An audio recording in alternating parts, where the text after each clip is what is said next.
From the station working for you, this is WRTV News at 11, streaming now. And good evening to you. Here at 11 o'clock, I'm Mark Mullins. Plans for stimulus checks, extra unemployment benefits, and other financial help are all on hold tonight. We're waiting to see how Congress will handle a threat from President Trump to not sign the stimulus bill that was debated in Washington for months and finally passed last night. The $900 billion package provides hardworking taxpayers with only $600 each in relief payments, and not enough money is given to small businesses. Congress found plenty of money for foreign countries, lobbyists, and special interests, while sending the bare minimum to the American people who need it. It wasn't their fault. In a video posted to Twitter, President Trump goes on to say that Congress should amend the $900 billion stimulus package and send it back to him. He says he wants stimulus checks to be $2,000 in place of the $600 payments. The bill also extends a moratorium on evictions, provides nearly $300 billion in aid to small businesses, and funding for distributing the vaccine. So all of that could be in jeopardy now. Democrats, including Nancy Pelosi and Chuck Schumer, say they're ready to approve bigger stimulus checks. Schumer points out Republican lawmakers blocked efforts to increase the amount of direct payments to Americans. And a Republican from northern Indiana is praising the president's announcement. Congressman Jim Banks, who voted against the stimulus bill, tweeted, "When President Trump said he would never sign such a bill again, he meant it." Republican congressional leaders have yet to respond to the president's threat. We will bring you updates on this developing story as new information comes out. You'll want to look for the latest on Good Morning Indiana, starting at 4:30 and anytime on the WRTV app. Now to the latest on the impact of the pandemic on Hoosier lives. 7,244 total deaths in Indiana are now blamed on COVID-19. 143 new deaths were reported today from November 10th through yesterday. Hospitalizations are at 3,064 people. Vaccinations are scheduled to start next week at some long-term health care facilities in the state. At today's weekly news conference on the pandemic, the state health commissioner explained why people who get vaccinated still need to take COVID precautions. We are very confident in the fact that this will decrease your chance of getting infected, showing signs and symptoms with the COVID-19 virus, but we don't know whether you couldn't still carry that virus, say, in your nasal and oral areas, and infect other individuals with that. So we really need to have individuals, till we have more data come out through the CDC and through studies on these initial people that have been vaccinated. We need you to continue to wear your mask and social distance until, of course, we get more individuals vaccinated. The state is working on a vaccination dashboard to track distribution. New at 11, the head of a police department about 25 minutes outside of Indy is using his experience with COVID to urge people in smaller communities to take the virus seriously. The Greenfield police chief struggled as his health declined, and tonight he tells WRTV's Cornelius Hawker people have a responsibility to keep themselves and each other safe to avoid physical and emotional consequences.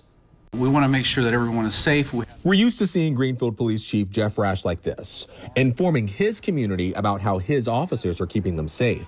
So it's not surprising the chief is talking about his COVID-19 diagnosis, hoping to keep others safe from what he is now experiencing. I really hope that people that are going through this, or people who haven't gone through this, realize that there may be some long-term effects. Chief Rash got his positive COVID test back on November 2nd, and he tells me the first week was fine, no symptoms. The second week, some symptoms, but not bad. So what happened next surprised him. But then it was in the third, fourth, fifth week that, after I was back to work, where I started having, some difficulties with, a heart rate and some heart rhythms and different things. Having a realistic conversation with people sometimes becomes difficult to try to stay focused. And so the COVID brain fog that I've heard people talk about is very real. The chief is talking about everything he's going through because he knows he's not the only one in his town dealing with this. We have meetings regularly with our healthcare professionals here locally in Greenfield. And, they are seeing almost daily something new or another issue that people are having with regards to COVID. Greenfield, like a lot of smaller towns, is close-knit. Everyone is connected one way or another, which makes the COVID-19 deaths in their city and county especially personal. Sadly, I've lost track of the number of people that I know here locally that have either lost a loved one or I've known firsthand that have died from this. So his message is simple. Do what you can to help keep you, your family, and your community safe. I think that people are doing a much better job, and hopefully that just sharing my story will hopefully make an impact where it'll help others to do the same. Working for you, Cornelius Hawker, WRTV. The police chief is wearing a heart monitor until the end of the month to keep track of his lingering COVID-19 health issues.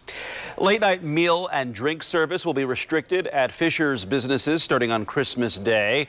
The new health department ordinance starts Friday, requiring all Fisher's restaurants, bars, clubs, and other establishments that serve food and drinks to close indoor service from 10 p.m. to 5 a.m. The ordinance lasts through January 8th. Part of the goal is to limit New Year's gatherings as COVID cases rise in the city.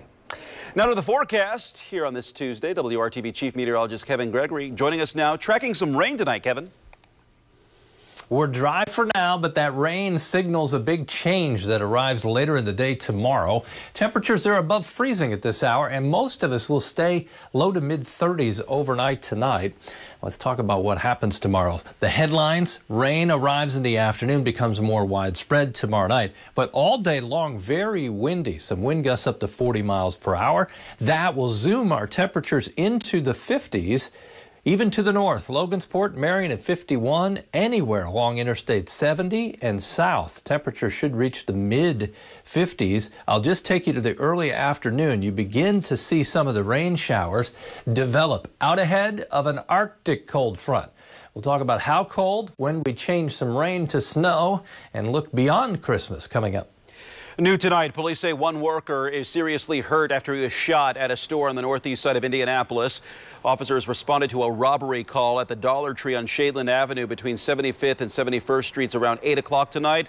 The employee was originally in critical condition. Investigators say he is now considered stable. Several people were working at the time of the robbery. Detectives are hoping surveillance video will be available as they search for a suspect. Police are asking for help figuring out the identity of a woman who was hit by a car in Bloomington. She is seriously hurt. Detectives released this picture of a tattoo on the woman's right inner forearm. They hope someone recognizes it. If you have any information, you're asked to call police at 812-349-3322. As food insecurity hits record levels during the pandemic, the Indianapolis City County Council continues to look for ways to get fresh, healthy food into neighborhoods that lack access.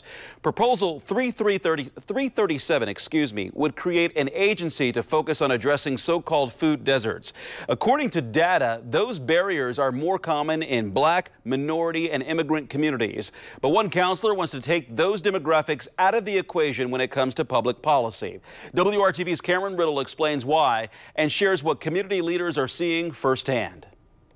So what I wanted to point out from the document is just the overall population that's affected by food deserts in Marion County. As the city of Indianapolis studies the issue of food deserts and how to end them, City County Councilor Michael Paul Hart is asking that all mentions of race be removed from the language of Proposition 337. This document, I believe, is putting preference on race when this is something that we need to focus on as a city as a whole, and that we make sure that we solve this for everybody. In a statement to WRTV, Hart points to the Savi study from the Polis Center at IUPUI, which shows more than 200,000 people, or 20% of the population of Indianapolis, lives in a food desert. That's 18% of Indy's white residents, 21% of Hispanics and Latinos,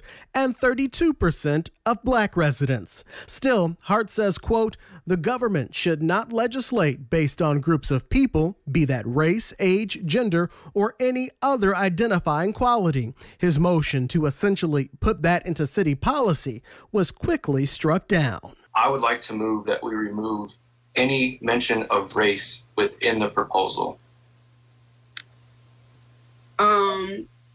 I respectfully decline that, sir. In the 46218 zip code, you'll find one of the city's hardest hit food deserts, home to Eastern Star Church and its pastor, Jeffrey Johnson, who sees the situation firsthand. We can't just say, I don't believe it's happening, and so we're not going to talk about it. No, there are studies to prove it happens. He says identifying who food deserts are affecting is part of ending food deserts. His church opened its own grocery store after seeing data which backed up what he and his neighbors already knew. That race is an issue, and until we understand what the problem is, we'll never be able to solve the problem. Cameron Riddle, WRTV. The proposal to create a Food Access Advisory Commission will be voted on at the next full council meeting scheduled for January 11th. Citizens Energy Group is apologizing for a mistake that some customers thought was a Christmas miracle. This check ain't got no wings on it, got horns and a tail. This check get you in trouble. The utility company says it accidentally sent 1,500 checks to customers claiming to be a credit refund. That includes Antoinette Turner. Her check was for $294. She did not question it and cashed it the next day. The day after that, she found out the check was no good because her bank account was overdrawn. I called Citizens. I spoke with one of the managers, and she explained to me the check was in error. I mean, we're going through a crisis now. And anybody that receives a check, regardless of what's going on, you receive a check in your name, you're going to cash it. Citizens representatives say once they realized the mistake, they stopped payment on the checks and started alerting customers. They say those affected should call the company if they need to make flexible payment arrangements on their bill. If customers were able to cash the check, the amount will be billed back to their accounts. They were like instant artifacts of that moment. And there were a lot of those moments. From toilet paper memes to pictures of protesters confronting healthcare workers, coming up, why a group of scholars is working to preserve those images and more. Master Sergeant Kevin Atkins with 22 EWICs out of Indianapolis, Indiana. I want to wish happy holidays and a Merry Christmas to my wife Courtney and my two daughters, Natalie and Natalie. Miss you guys.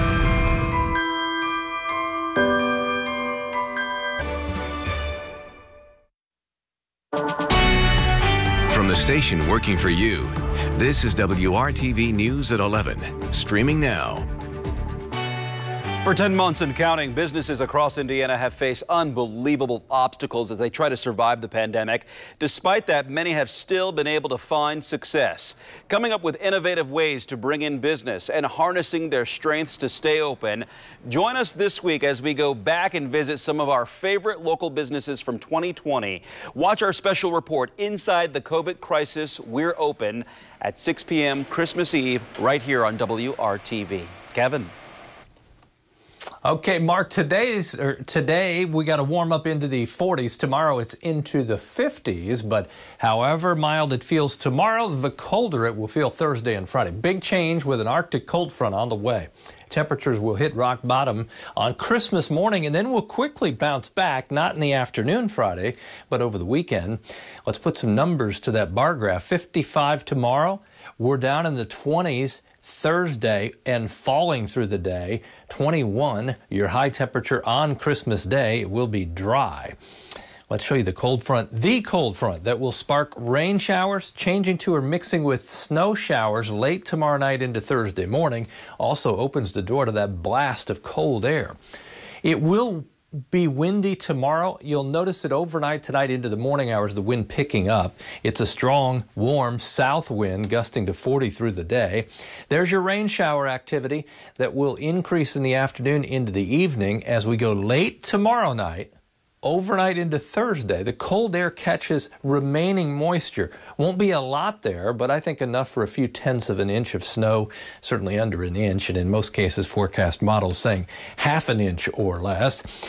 Christmas morning, 8 in Lafayette and Logansport. Throw Kokomo in there at 8 degrees too. Just about everywhere, temperatures just in the single digits. 10 in Indy, Connorsville, Richmond, about 10 degrees in the morning.